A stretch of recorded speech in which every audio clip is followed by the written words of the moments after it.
Birthday design எப்படி பண்ண போகிறதுன்னு தான் இந்த வீடியோவில் நம்ம பார்க்க போகிறோம். ஸோ ஒரு ஃபோட்டோவை ஃபுல்லாக கட் பண்ணிக்கோங்க.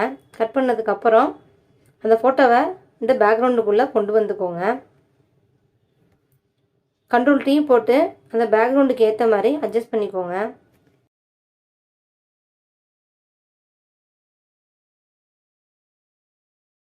அந்த ஃபோட்டோவுக்கு அந்த பேக்ரவுண்டு செட் ஆகலை அப்படின்னா வேறு பேக்ரவுண்ட் மாற்றி பார்க்கலாம்.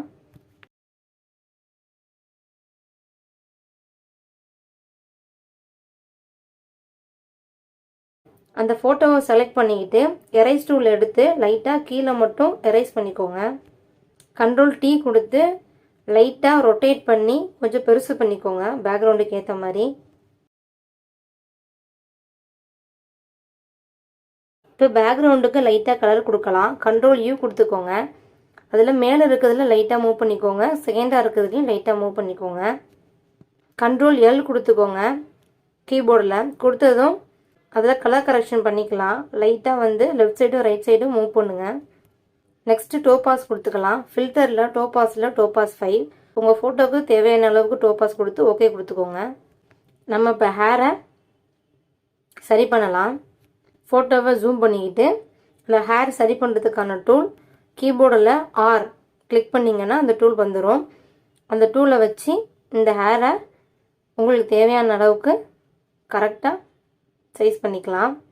இந்த ஹேருக்கு இப்போ பிளாக் கலர் லைட்டாக கொடுத்துக்கலாம். ஈவனாக கொடுங்க. நம்ம கட் பண்ணி வச்சுருக்க ஃபோட்டோலையே கண்ட்ரோல் J கொடுத்தீங்கன்னா இன்னொரு லேயர், அதாவது டூப்ளிகேட் லேயர் ஓப்பன் ஆயிரும்.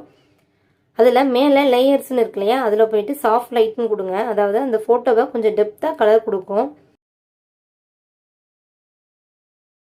கொடுத்ததுக்கப்புறம் மறுபடியும் கண்ட்ரோல் U கொடுத்துக்கோங்க. கொடுத்துட்டு மேலே கொஞ்சம் லைட்டாக மூவ் பண்ணிக்கோங்க. கீழே உள்ளது லைட்டாக மூவ் பண்ணிக்கோங்க. அது ரெண்டுமே கலர் கரெக்ஷன் டூல் தான்.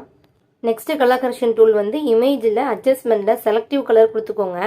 அதில் கிரே கலர் செலக்ட் பண்ணி லைட்டாக லெஃப்ட் சைடு மூவ் பண்ணிங்க அப்படின்னா அந்த ஃபேஸில் இருக்கிற அந்த கிரே கலர் மட்டும் கொஞ்சம் பிரைட்டாக காட்டும். கொடுத்துட்டு ஓகே கொடுத்துக்கோங்க. உங்களுக்கு அந்த கலர் வேணாம் அப்படின்னா கண்ட்ரோல் Z கொடுத்து ஆல்ரெடி இந்த கலரே வச்சுக்கலாம். கண்ட்ரோல் B கொடுத்தீங்கன்னா அதுவும் கலர் கரெக்ஷன் பண்ணுற டூல் தான்.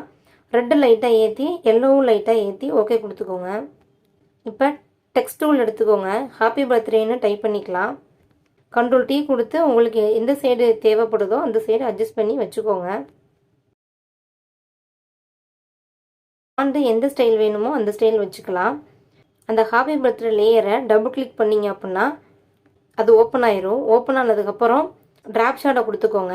பிளாக் கலரில் கலர் ஓவர்லேயில் நீங்கள் கலர் மாற்றுறதுனாலும் மாற்றிக்கலாம். இல்லை அது செட் ஆகலை எனக்கு ஒயிட்லேயே இருக்கட்டும் அப்படின்னாலும் ஒயிட்லேயே வச்சுக்கலாம்.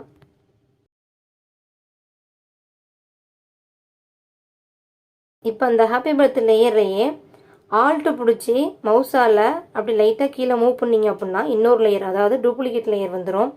அதில் நம்ம இப்போ வேறு டைப் பண்ணுவோம். தம்பின்னு டைப் பண்ணிவிட்டு ஃபாண்டு வேறு மாற்றுறதுனா மாற்றிக்கிட்டு கலர் கரெக்ஷன் எதாவது பண்ணுறதுனா பண்ணிக்கலாம்.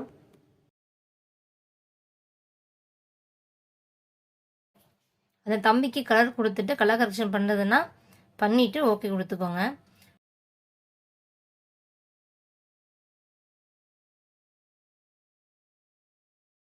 ஓகே, அவ்வளோதான் வீடியோ ஃப்ரெண்ட்ஸ்.